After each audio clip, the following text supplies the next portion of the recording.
Palabras más, con Álvaro García.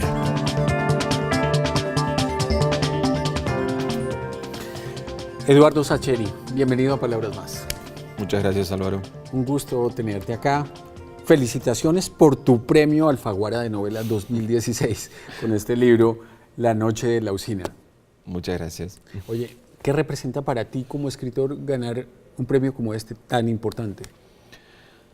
Yo creo que es una caricia de prestigio en un punto, porque los autores que lo han ganado, con los libros que lo han ganado, la limpieza del premio en sus métodos de selección, son una garantía.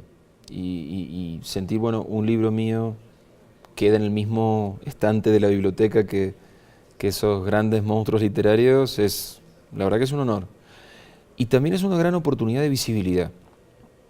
Fíjate, estamos aquí en Bogotá conversando contigo, el libro se presentó en España, estuve en España con él, sale en toda América Latina prácticamente al mismo tiempo, es decir, en Argentina mis libros son bastante conocidos, probablemente en Chile, en Uruguay, por una cuestión de cercanía también, pero está muy bien esta oportunidad de, en otros países de América, bueno, empezar a circular y acompañar el libro, y que tal vez algunos lectores se vayan aproximando.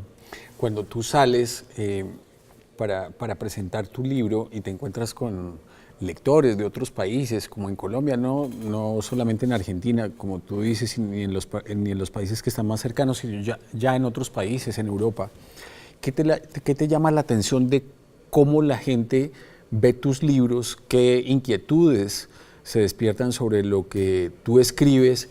¿Qué te llama la atención sobre eso? ¿Qué te parece interesante? Mira, creo que lo que más llamativo me resulta es la profundidad con que se entiende el libro. Quiero decir, yo escribo en un español muy de Argentina, con enclaves históricas y culturales muy de mi país, y te diría que tengo el prejuicio de pensar, fuera de aquí este libro no sé si será entendido, o tal vez los lectores de Colombia o de México o de Francia o de España se queden solo con la superficie, es mi temor inicial. Y luego cuando uno se pone a conversar, encuentra con que, por suerte, el lector se puede llevar esa historia a su propio mundo y sus propias relaciones, y realmente sacarle cosas tan profundas como un lector que vive en la provincia de Buenos Aires como yo. ¿Cómo ha sido tu relación con Colombia, con los escritores colombianos, tus visitas a nuestro país? Bueno, he venido esta es mi segunda visita a Bogotá. También estuve en un Hay Festival en Cartagena, pero tengo una relación muy literaria con Colombia, porque, bueno, escriben muy bien ustedes. Muchas gracias. No soy escritor. Es simple, pero es así. Bueno, y no lo digo solo por García Márquez, y creo que cualquiera que haya sido adolescente en los años 80, como en mi caso, creció leyendo a García Márquez. Si no pienso en Laura Restrepo, en Juan Gabriel Vázquez, en Jorge Franco, bueno, Fernando Vallejo, digo, hay un montón de autores. Digo, uno empieza a leer una novela colombiana y está bien escrita. Después le gustará más, menos, empatizará más con el autor o menos, pero uno envidia mucho. Cuando hablabas ahora de García Márquez, y al empezar a mirar tu libro, La Noche de la Usina, no sé si estoy equivocado, pero empieza uno a percibir una cierta atmósfera garciamarquiana, como un entorno, como en el manejo del lenguaje también, especialmente en el tema de adjetivos. Ajá. Veo como algo que me recordaba un poco los textos de García Márquez. ¿Qué te gustaba a ti de García Márquez cuando eras adolescente? ¿Qué te sugería? ¿Qué mundo literario te abría cuando lo tenías en las manos? Bueno, yo creo que lo que me asombró de García Márquez fue el lenguaje. Además de las historias, lo florido, era un lenguaje explosivo de adjetivos y de imágenes y de colores y de perfumes y de texturas que generaba su propio ritmo. Digo, a veces los autores construyen a partir de la historia que cuentan, de los eslabones narrativos que van haciendo. Y en el caso de García Márquez, a mí siempre me sorprendió la musicalidad del lenguaje, la adjetivación abigarrada y al mismo tiempo precisa, y el modo de construir las historias desde ahí. Te confieso que mis primeras 3 o 4 incursiones en 100 años de soledad se vieron coronadas por el fracaso, porque al cuarto Aureliano o al quinto José Arcadio ya llega a un punto y decía, esto no puedo abarcar, y además mi ignorancia de la historia de Colombia me hacía sentir que me estaba perdiendo de algo.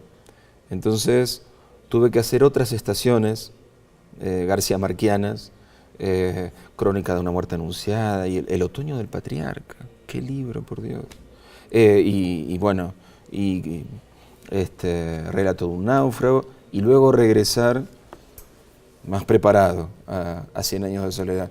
Y que no me importara no saber tanto de historia colombiana, y hasta prescindir de no estar muy seguro de qué José Arcadio estaba leyendo en ese momento, y perforar eso, y encontrarme, bueno, con esa maravilla general que es 100 años de soledad.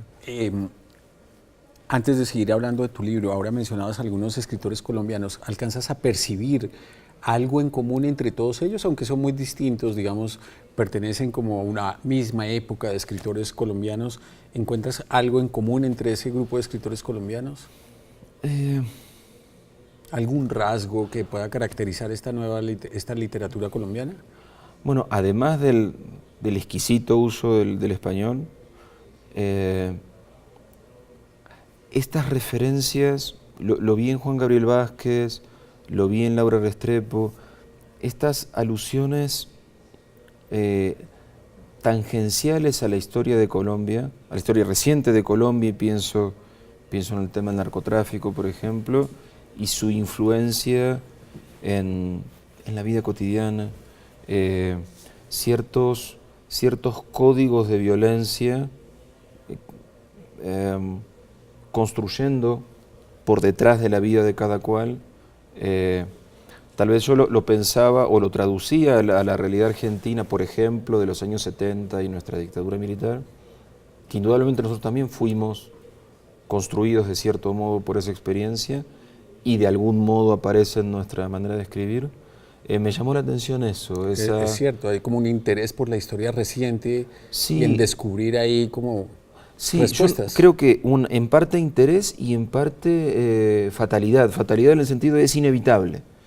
Creo que les debe ocurrir en tanto autores y en tanto colombianos algo de que a sus personajes les termina sucediendo esto, de que esas referencias están, me parece, y enriquecen absolutamente lo que uno lee, ¿no? Claro. Eduardo, volviendo a tu libro, ¿en dónde crees que está la semilla de la historia de esta novela? ¿Hace cuánto se sembró y cómo empezó a crecer hasta que terminó hecha un libro? Bueno, creo que fueron, en este caso, 2 o 3 semillas distintas, porque la historia transcurre en un pueblo imaginario de la provincia de Buenos Aires, que se llamó Conor, ahí perdido en esa enorme llanura, que era un pueblo que yo había creado para una novela anterior, una novela que se llama Araoz y la verdad, que me había gustado ese pueblo, me habían gustado sus personajes, y me propuse regresar alguna vez. Dije, tengo que volver a este sitio, aquí fui feliz, vamos a volver.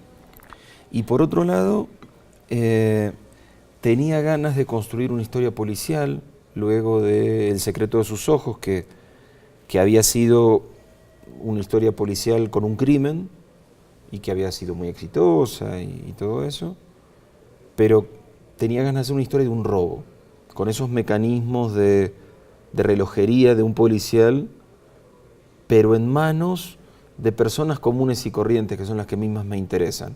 Es decir, una cosa es planificar un robo entre 7 u 8 expertos, y otra cosa es planificar un robo entre 7 u 8 improvisados y torpes, y bueno, gente común y corriente puesta a robar. Pero Y después vino lo de la crisis argentina de 2001 y el corralito, porque a mí me llama la atención en esas crisis cómo casi todos pierden, pero alguno gana. Algún pícaro sabe algo que los demás no saben, recibe un dato que los demás no reciben, y mientras todos pierden, alguno gana. Y eso creo que empeora la sensación de humillación y de frustración de los que perdemos. Bueno, creo que esa fue la combinación general de la noche de la usina. ¿Y por qué te fijas en un lugar imaginario como ese que construiste para contar esta historia y no la ubicas, por ejemplo, en una ciudad como Buenos Aires, que fija tanto las miradas, que es tan vibrante, que tiene tantos escenarios propicios como para contar historias? ¿Y por qué en un lugar alejado, calmado, donde habitan este tipo de personas? Bueno, creo que en parte tiene que ver con mi propia historia, que si bien no soy de un pueblo tan alejado, soy de un suburbio de Buenos Aires, que dista unos 40 kilómetros más o menos de la ciudad, donde las cosas conservan una cierta escala humana. Y uno conoce, aunque sea por referencias, a todos los demás. Y me gustaba que esto fuera como un mundo cerrado. En el sentido de la gran ciudad, de su anonimato, su vértigo, me parecía que iba a conspirar contra estos vínculos de amistad, de amor y de odio que están condensados en esta especie de isla, porque estos pueblos de la provincia de Buenos Aires son como islas. No están rodeadas de océano, pero están rodeadas de un campo que parece un océano. Entonces, por eso la situación. Oye, Arístides Lomardo, que es el personaje que arranca como el relato de la novela, no contaba, según está escrito acá, una historia siempre de la misma manera. Y era muy poca la gente que sabía cuál era el origen real de esa historia, si se lo había inventado o era una historia de otro y todo eso. ¿Qué te parece a ti interesante de él como narrador con respecto a lo que tú haces como escritor? Bueno, te confieso que ese Arístides Lombardero aparece en un prólogo, porque cuando yo iba, digamos, le dediqué un largo año a pergeñar esta historia, construirla, pero así como en papeles, pero en diagramas y flechas y globos con personajes dentro, pero sin escribirla. Y sin escribirla porque no sabía cómo, porque eran muchos personajes y muchas situaciones. Y yo decía, no sé si contar esto en orden o contarlo desordenado o contar desde la perspectiva de diferentes personajes. Entonces me imaginé un maestro de ceremonias de un circo decadente que hiciera de eso una virtud, no un defecto. Y eso es lo que a mí me fascina de la literatura, cuando uno está en el rol de escribirla, que poner los problemas propios de la narración en uno de los personajes es un modo de exorcizarlos.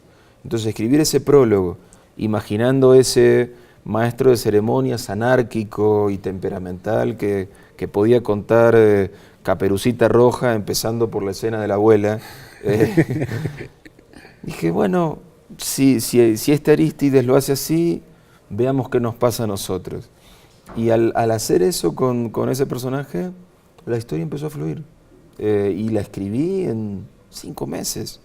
La escritura, digo, dura y en bruto de todo el material, que es poco tiempo, para mí al menos. Es poco tiempo, pero una novela. Pero bueno, porque tenía, como te digo, todo ese caudal desorganizado en la cabeza y en mis papeles, pero necesitaba como el permiso de, bueno, que salga como sea. Y me lo dio el tal Arístides. ¿Qué cambió para ti como escritor la novela El secreto de sus ojos o La pregunta de sus ojos? Sí, bueno, el hecho de que fuera al cine, que fuera todo un éxito en el cine, me dio, primero en mi país, una visibilidad gigantesca, porque imagínate, una película que vieron en Argentina casi 3 millones de personas, bueno, de ninguna manera mis libros tienen 3 millones de lectores, lamentablemente. Pero, y luego, que la película ganara el Oscar a Mejor Película Extranjera, me abrió un montón de puertas fuera de mi país. De hecho, ese libro viajó con la película por todo el mundo y está traducido como a 30 idiomas. y bueno, no soy ingenuo, no es que la calidad del libro desesperó a los agentes literarios de diversos países. Fue, esta es la novela que generó esta película oscarizada. Bueno, eso generó para mí grandes oportunidades de trabajo, sobre todo. ¿Cómo se ha dado la relación o se dio la relación con Campanella, el director de la película? ¿Cómo fue ese trabajo entre el escritor del libro y el director de la película para hacer el guión? Bueno, Juan, venía leyendo mis libros, de comprarlos simplemente como otro lector anónimo, y en algún momento se contactó conmigo porque esta novela le resultó impactante y dijo, hagamos una película. Y me gustó ese plural, hagamos, porque a mí me daba mucho miedo la posibilidad de que otros tomaran esa historia y la adaptaran tomando distancias que a mí me la hicieran totalmente ajena.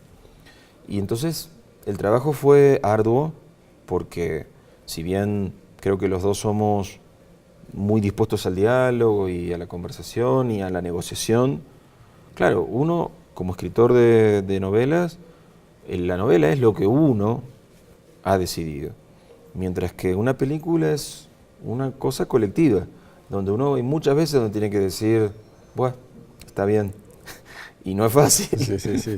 pero creo que fue un buen diálogo porque él, su mirada, su construcción visual es muy potente y muy clara y muy estética, y bueno, yo pude aportar este interés por la construcción de la trama y el detalle de los diálogos, que es lo que uno lleva desde este otro rol. Creo que hemos constituido un buen equipo, tal vez por estas formaciones distintas que traemos. Y, la visión que tú tienes en tu interior de lo que era el libro, de lo que eran los personajes, ¿se parece a lo que quedó en la película?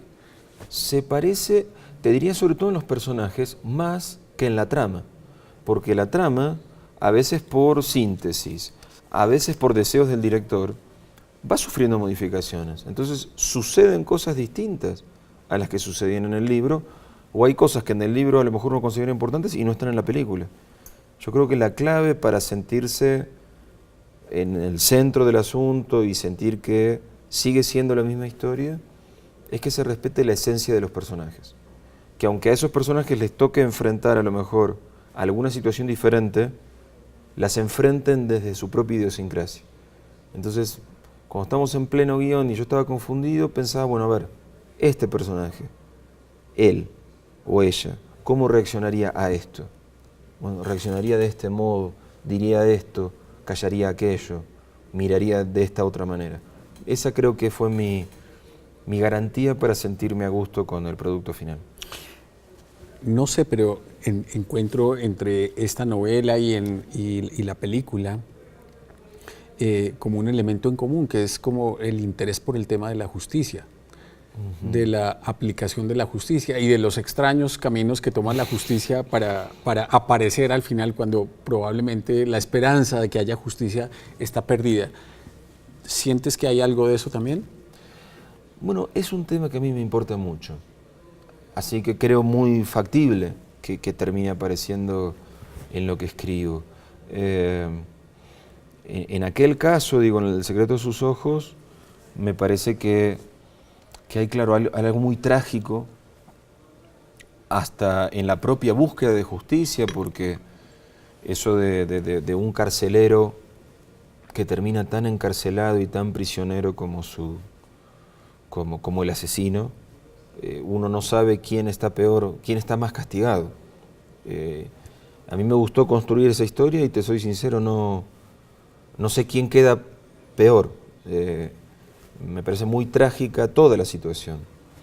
En este caso de La noche de la usina, me parece que el acento de los que emprenden esto de robar a un ladrón, lo hacen desde una actitud más reparatoria, digamos, no tanto pretendiendo infligir un dolor a quien los ha dañado, sino volver a ponerse en marcha a ellos. Es decir, bueno, nos estafaron, nos esquilmaron, nos quitaron lo que era nuestro. Robémoslo. ¿Para qué? Para ponernos de nuevo en movimiento. No hay una idea de destruir a su antagonista. Hay una cosa bastante moral, me parece, en ellos, de nosotros no vamos a ser como él, que es algo que a mí me gusta pensar de la gente buena. Creo que la gente buena se define por eso, porque hay cosas que está dispuesta a hacer y cosas que no está dispuesta a hacer. ¿Trabajaste también o tuviste que ver en Metegol, o no? Sí. Sí. También con Juan José Campanella, y ahí participó como productor un querido compatriota, Jorge Estrada. Claro, claro que sí. Pobre Jorge, que como productor veía que nos demorábamos y nos demorábamos. Porque claro, hacer una película de animación, como fue Metegol, fue muy delicado. Claro, el ojo del espectador está acostumbrado a un estándar de calidad de animación muy alto. Entonces, hacer una animación en Argentina era verdaderamente delicado. Digo, yo llevé el trabajo más sencillo, que fue hacer el guión. El problema verdadero lo tuvo Campanella dirigiendo, Jorge produciendo y los técnicos intentando que esos muñequitos se movieran con cierta belleza en pantalla. Hacer guión para animación, ¿qué tal? Te diría que lo complicado fue hacer un guión para todo público. Quiero decir, una historia que aceptara como capas de interpretación. Una cosa es para adultos, uno dice, bueno, estoy escribiendo para un público parecido a quien soy yo. O una película pensada exclusivamente para niños muy pequeños, bueno, uno piensa en eso. Pero esto es pensar una película donde los niños vean una historia y se les acerca una historia, los adolescentes otra y los adultos otra, realmente fue lo más trabajoso del asunto. No sé si quedó bien, pero nos dio mucho trabajo. Quedó muy bien. Bueno, gracias. Oye, alguna vez leí que te gustaba escribir a mano y escribir en un café o en un bar. Sí. ¿Eso es así todavía o has cambiado tu costumbre o tu forma de escribir en la medida en que ha pasado el tiempo? Bueno, me sigue gustando hacerlo, pero sucede, yo te contaba rato atrás que vivo en un pueblo pequeño. Entonces ahora mi rostro es demasiado conocido, parece feliz anonimato. Si yo ahora voy a los mismos cafés a los que iba a escribir, los otros parroquianos dicen, este es Sacheri escribiendo algo. Entonces se pierde esa feliz intimidad de que nadie nos conozca. De vez en cuando lo hago de todas maneras, pero mucho más frecuente es mi trabajo en casa. En tu caso, ¿cómo funciona ese tema del que habla tanto los escritores, de la combinación de la receta ideal entre trabajo e inspiración? ¿Qué te inspira? ¿Qué tanto trabajo? ¿Qué tanto hay que meterle para lograr la inspiración? ¿O la inspiración no llega, no existe? ¿Cómo funciona en tu caso? Yo creo que lo que existe es una curiosidad empática con lo que hay alrededor. Uno observa, uno se conmueve con lo que ve, con lo que escucha, con lo que le cuentan, y su cabeza funciona, imagina, y en algún momento, en esa imaginación, surgen cosas que, esto merecería ser contado, esto podría ser el origen de algo.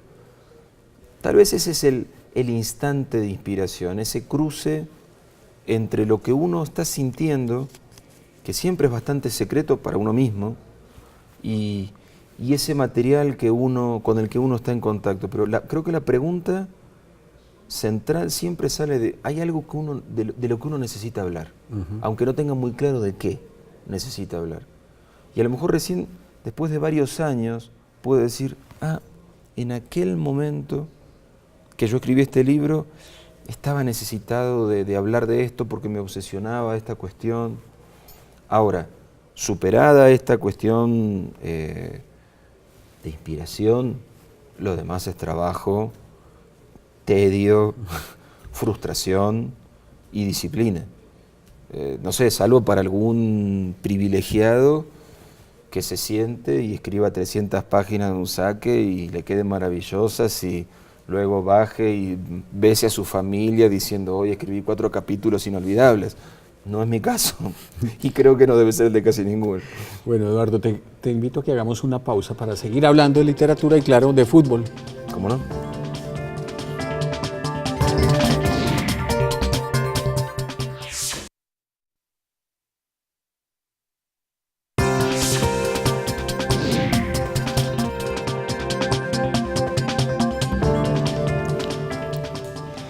Eduardo, hablemos un poco de tu faceta como profesor de historia. ¿Cómo llegaste a ser profesor? ¿Por qué te gusta ser profesor y por qué profesor de historia? Bueno, desde que terminé la escuela y decidí ir a la universidad, casi que no se me presentó mentalmente otra alternativa. Siempre me ha interesado el pasado, entender el pasado. Me pasaba a nivel familiar, recuerdo muchos almuerzos con mi abuela, indagando sobre el pasado familiar y esos emigrantes españoles que habían ido a la Argentina y habían construido nuestra familia. Y lo mismo me pasó siempre a nivel colectivo, a nivel social, a nivel de la Argentina. Y no solo de la Argentina, sino siempre me entusiasmó en general conocer el pasado y tratar de entender el presente en esa clave de conocer el pasado. Y la docencia se me reveló como una sorpresa, en el sentido que yo me imaginaba cuando estudié en la universidad un futuro de académico, de hombre encerrado en el archivo y produciendo textos científicos para la comunidad de sus colegas. Y sin embargo encontré que enseñar en la universidad y enseñar en escuelas secundarias me gratificaba mucho. Me gusta mucho hacerlo y de hecho, si bien he reducido mucho mis clases, porque bueno, los libros y el cine y los viajes me insumen mucho tiempo, me sigue apasionando. ¿Qué disfrutas particularmente de sentarte con jóvenes o con niños para enseñarles historia? Bueno, ahora mis alumnos tienen 16, 17 años y el mero desafío de enfrentar a 35 adolescentes que no tienen ninguna intención de ser educados y de aprender historia y establecer puentes y buscar modos y comunicarte y enseñarles y luego exigirles que demuestren que aprendieron, es algo que me sigue maravillando, me parece milagroso. ¿Qué te parece interesante o llamativo de la forma de pensar o de ser de estos adolescentes? Bueno, a mí me admira mucho su franqueza. No tienen dobleces en su modo de ser. No tienen todavía esos aprendizajes de hipocresía que creo que uno va desarrollando en la vida adulta y eso a mí me parece admirable hasta para la reivindicación de la ignorancia. Si no estudiaron, no estudiaron y no te van a inventar, no, ¿por qué no has contestado nada en la evaluación? Porque no estudié. Tu experiencia como maestro de historia, cuando la pones en función de la literatura, ¿cómo enriquece tu trabajo? Bueno, yo creo que dotando de verosimilitud los escenarios en los que se mueven mis personajes. Entonces, suponte, en La noche de la usina, ¿es la Argentina de 2001? Bien, entonces tiene que haber por ahí detrás la crisis y la situación y hasta los modos de hablar y la situación sociocultural tiene que ser creíble. O en El secreto de sus ojos era la Argentina de los años 70, bueno, tiene que ser verosímil. Es cierto que en general mis personajes son gente común, no son los grandes protagonistas de los procesos históricos, pero ese telón de fondo tiene que ser verosímil. Para eso el estudio de la historia me sirve muchísimo.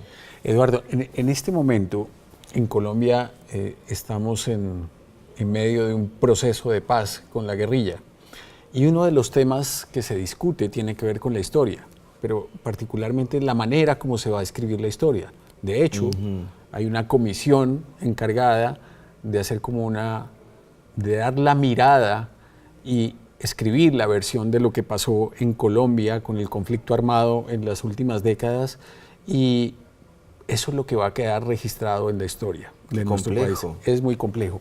¿Cómo ves tú, digamos, una tarea como esta, el hecho de escribir la historia en el presente? Qué difícil.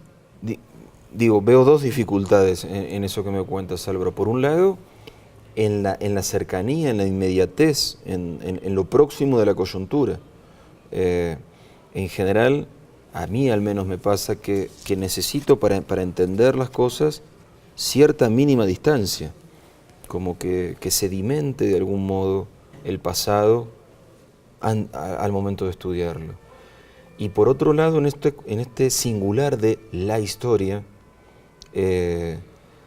digo, en general me da la impresión de que las versiones únicas de la historia corren el riesgo de ser versiones demasiado sacralizadas y fijas, donde algunos tienden a tener el papel de buenos o de héroes y otros el papel de villanos, y es que, ojo, nuestra cabeza tiende a funcionar así, porque como no podemos evitar el juicio moral hacia la realidad, es natural que vayamos así, pero ahí creo que está la delicada tarea del científico de la historia, de abrir preguntas, sobre todo y de mantenerlas abiertas, en el sentido de hagámonos preguntas, encontremos respuestas, pero sepamos que son provisorias estas respuestas, y démonos un tiempo y volvamos a pensarlo esto, porque dentro de 20 años seremos otros, nosotros seremos otros, y necesitaremos preguntarnos de otro modo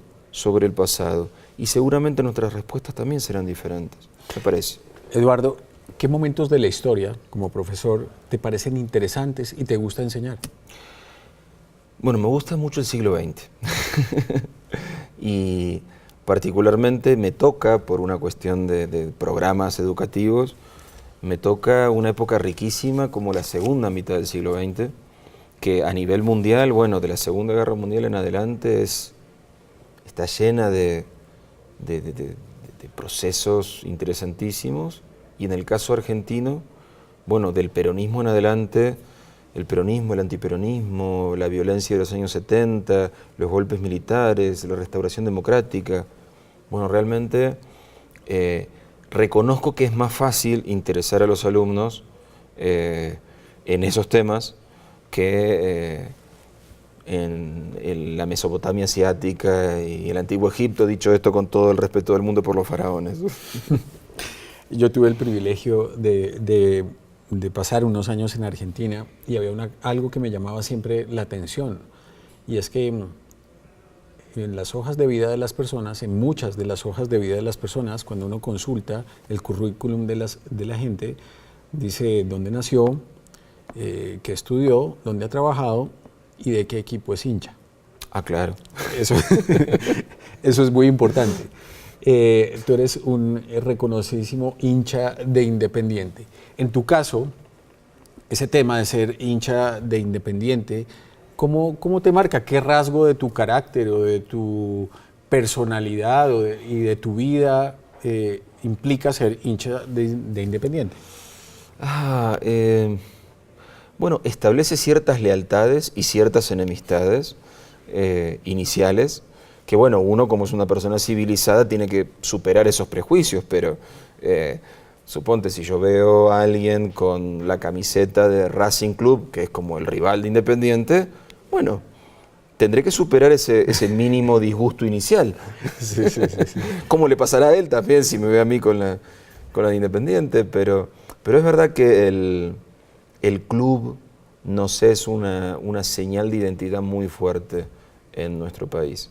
De hecho, estos días andando por Bogotá, yo vi el Campín, que comparten los equipos de Bogotá, sí, se alternan en el uso de ese estadio, cosa que me parece muy lógica, mientras que en Buenos Aires cada club tiene su estadio. Cada barrio tiene su estadio, claro, casi. Y guay de no tenerlo, aunque sea una posilga, tiene que ser propio. Tenemos una extraña hidalguía mal entendida. No sé qué gen español mal comprendido, insisto, tenemos con eso, pero yo creo que un país que se creyó, como la Argentina, se creyó llamado a grandes destinos que no resultaron tales. Bueno, nos queda el fútbol como un motivo de orgullo y de sentirnos, esto nos identifica y nos da un sitio en el mundo. No sé si es cierto, y sin duda sería mejor que fueran otros los motivos, no sé, la ciencia. Pe- Pero bueno, tenemos el fútbol. Tuvimos a Maradona, tenemos a Messi, bueno. ¿Qué aspectos del fútbol o del hincha o del jugador te llaman la atención para incorporarlos a la literatura? Bueno, yo creo que en el juego aparecen cosas muy profundas, pero no en el fútbol, o no solo en el fútbol, sino cuando jugamos, nos exhibimos de una manera muy ingenua y muy evidente, muy infantil. Volvemos a esta cuestión de fingir o no fingir. Entonces creo que es una oportunidad literaria enorme porque mientras jugamos la vida se reduce al juego y la metáfora se instala automáticamente. Ganar es vivir, perder es morir, cada derrota es un dolor absoluto y porque estamos simbolizando todo lo que somos en esa pequeñez. Pero visto con escepticismo es una pequeñez, pero visto con empatía es una excelente oportunidad de ver eso profundo que de otro modo no está, porque lo ocultamos con nuestra civilización y nuestras buenas maneras. Pero creo que, insisto, es una excelente oportunidad de vernos en lo profundo, en nuestros heroísmos y nuestras miserias y nuestros temores y nuestras esperanzas más absolutas. Simultáneamente con tu trabajo literario y con tu trabajo como maestro de historia, pues has escrito muchos textos sobre fútbol. Pues es tu columna en El Gráfico, así lo demuestra. Cuando tú escribes esa columna, ¿qué mirada quieres dar sobre el fútbol?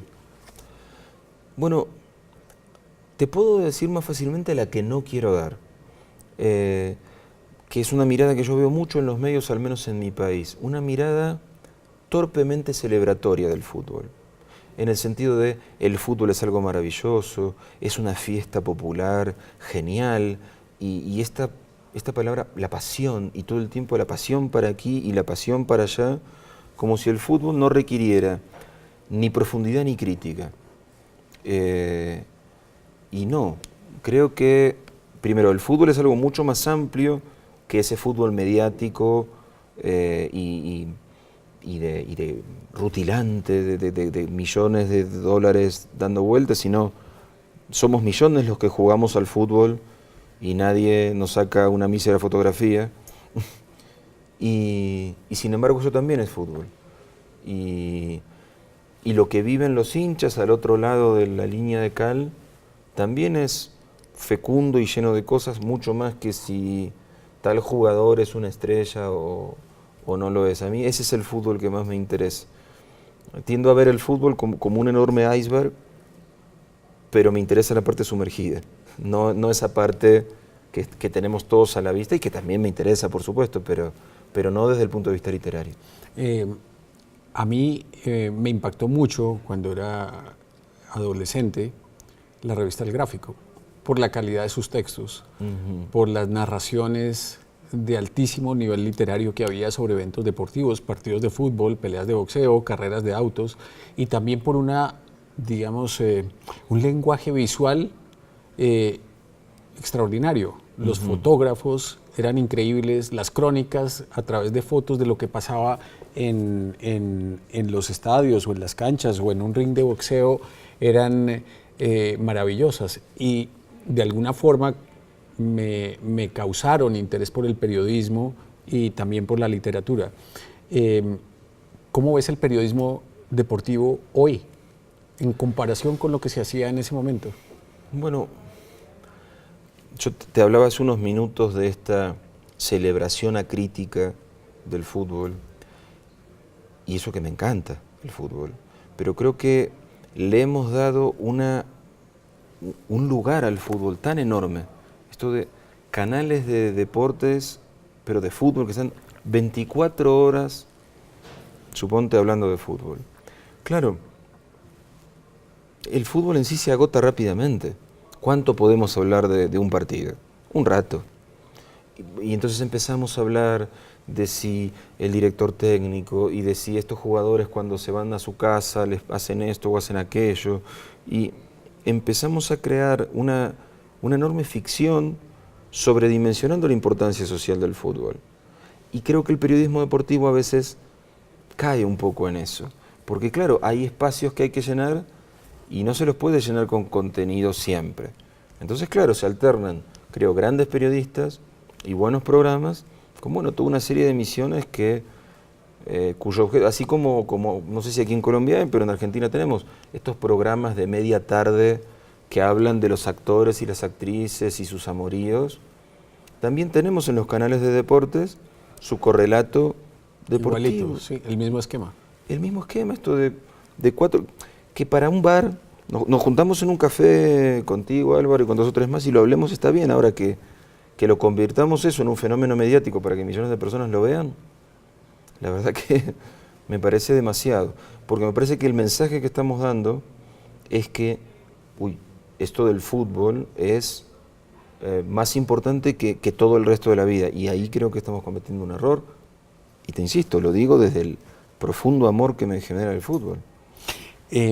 ¿Cómo viste lo que le pasó a Messi en la Copa América?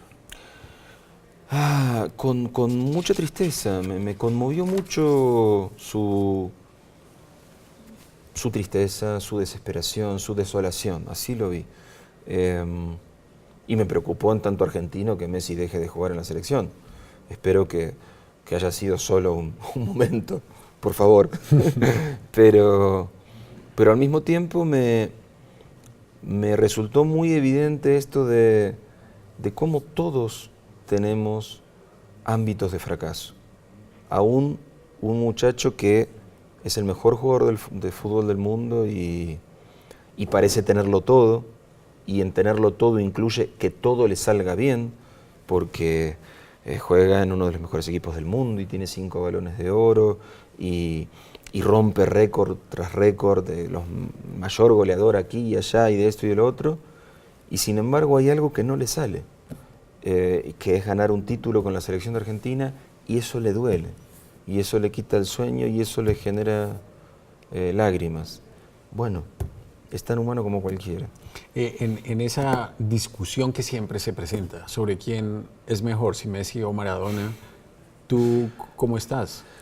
Y yo trato de salir de esa discusión porque siento que, digamos, si bien Maradona como jugador de fútbol fue una cosa especialísima que me generó un placer gigantesco, empezando por el Mundial 86 en México, que fue una sinfonía, él y todo el equipo, creo que es una sombra que está sobre nosotros poco menos que para toda la vida, en este sentido precisamente. Cualquier gran jugador que nace en mi país, automáticamente hay que compararlo con Maradona. Mi pregunta es, ¿por qué? Porque, claro, hasta que no gane un mundial, no puede compararse, pero seamos más específicos, hasta que no gane un mundial y le ganemos a Inglaterra en el camino, y si podemos con un gol con la mano y otro eludiendo a 7 rivales, claro, seguimos levantando el listón al que tiene que llegar el nuevo héroe, y claro, no hay manera de que el nuevo héroe alcance la altura del viejo héroe. Y lo que nos va a terminar pasando es que Messi en algún momento dejará de jugar, y ahí diremos los argentinos con el aire nostálgico, ay, qué pena, ya no está más Messi. Y entonces ahí yo me volveré loco y furiosamente le diré a mis amigos, ¿ves? ¿Para qué te pasaste 10 años criticándolo y comparándolo con Diego? Lo hubieras disfrutado y me hubieras dejado disfrutarlo más a mí, que me pasé años discutiendo contigo, en lugar de mirarlo todo en la televisión y disfrutarlo. Eduardo, te invito a que hagamos otra pausa para venir a hablar de la Argentina de hoy. ¿Cómo no?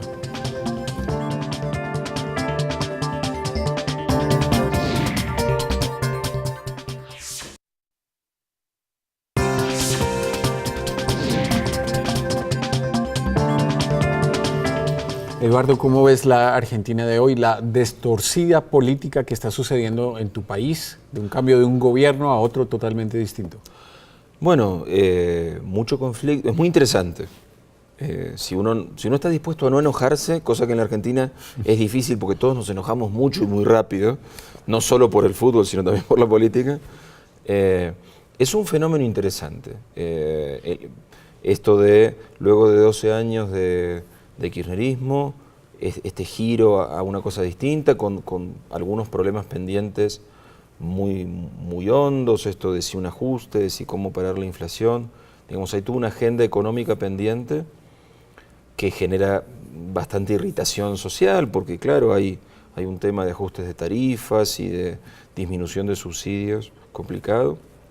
Por otro lado, el nuevo oficialismo, Macri, se puede amparar en que bueno, se han estado destapando unos asuntos de corrupción bastante profundos que claro, moderan un poco el humor social, como diciendo, bueno, vamos a darle un poco más de tiempo a este nuevo gobierno por estas cosas que están apareciendo. Hay gente un tanto desorientada en esa situación, porque hay gente que adhería con total legitimidad y buena intención al kirchnerismo, ahora teme que esto sea más grande aún y que abarque más personas.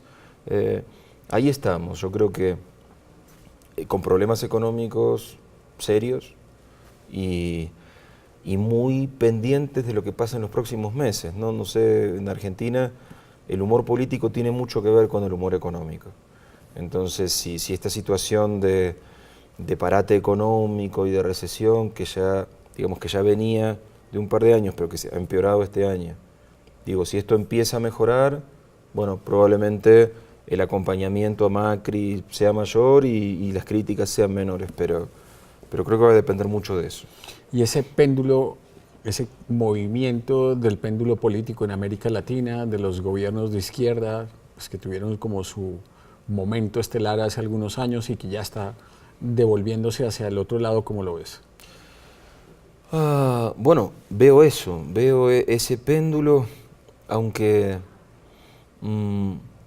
claro, me quedo pensando en esto de izquierda y qué tan de izquierda fue. A veces uno trata de englobar, y es normal, ¿no?, en categorías entendibles y asequibles esto de los distintos regímenes, pero creo que, por comparar, digo, no creo que haya sido lo mismo lo del PT brasileño que lo de Bachelet en Chile. O lo de Uruguay. O lo de Uruguay, o el kirchnerismo argentino. Hay muchos matices. De hecho, por ejemplo, mi Argentina con el peronismo en el centro de la escena, siempre es muy difícil establecer categorías de derecha e izquierda, creo que mucho más aún que en otros países, pero sí es notable, más allá de esos matices que establezcamos, como este movimiento pendular, ¿no?, que tú dices, Álvaro, y que es muy evidente. El Papa Francisco, ¿cómo te parece? Bueno, a mí me parece que está intentando algunos mínimos movimientos como hacia una apertura, hacia una modernización de la Iglesia. Y digo modernización de la Iglesia y parece un oxímoron, ¿no? Porque, claro, una institución tan tradicional, tan cautelosa en sus movimientos, creo que hasta buena parte de la Iglesia ve con mucha precaución los movimientos de Bergoglio. Creo también que aquellos que desean una Iglesia más moderna, más cercana a cierta evolución cultural de Occidente, a lo mejor les gustaría una velocidad que es imposible, creo, pedirle a la Iglesia, ¿no? Me parece que Francisco podrá como mucho abrir algunas discusiones, abrir algunos asuntos que de aquí a 2 o 3 papas resulten, pero bueno, aquí no puedo evitar ponerme en profesor de historia, pero digo, una institución de 2000 años está muy acostumbrada a una velocidad que no tiene nada que ver con nuestra fugacidad del siglo XXI. Terrorismo mundial, esto que estamos viendo de los ataques, de las masacres, ¿qué reflexiones te provocan? Me da una enorme tristeza y me genera miedo y esta sensación de por qué andar derramando sangre. Esto sigo sin entender a la gente que decide tomar otra vida. Para mí eso es algo sagrado. Tenga uno la religión que tenga o la que no tenga, siento que esto de de tomar otra vida humana en nombre de lo que sea, es algo que hasta que no seamos capaces de detenernos ante esa frontera, no tenemos salida como humanidad. Eduardo, gracias por haber aceptado esta invitación. Fue un gusto tenerte aquí hablando de periodismo, de fútbol, de política y de literatura. Espero Gracias que vuelvas a vos. pronto a Colombia con un nuevo libro. Ojalá que sí, Álvaro. Gracias.